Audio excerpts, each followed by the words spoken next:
I'll kick us off real quick. I'll do some quick ones just to not take up too much time.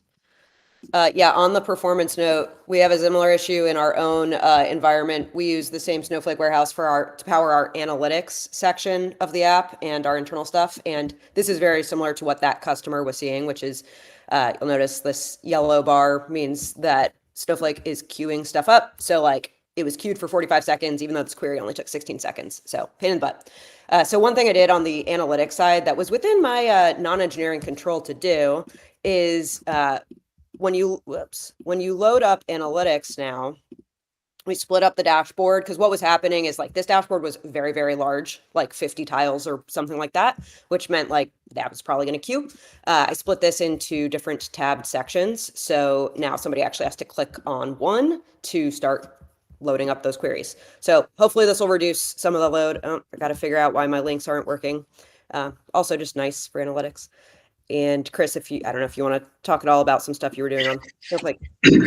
Yeah, I've just been generally monitoring a lot of that warehouse load that Ariel mentioned. I started tinkering with some of the clustering capabilities of Snowflake, and I should caveat that. In this case, the word clustering means actually how the data is stored on the disk for a table. It's essentially indexing for engineers who are familiar with that.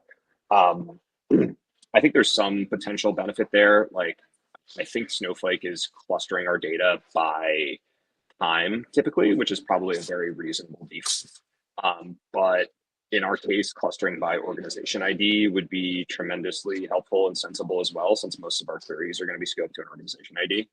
I started playing with that. It showed a little bit of promise, but I'm not totally clear how much it helped.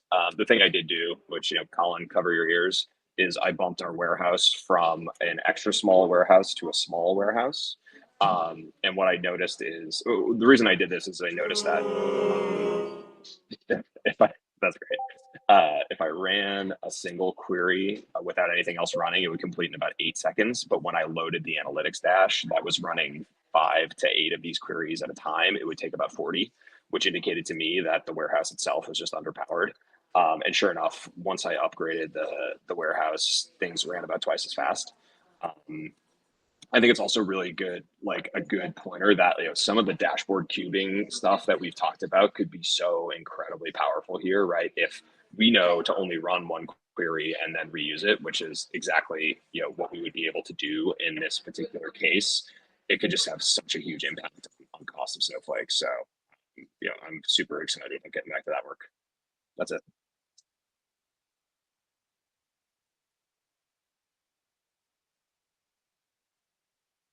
You got one?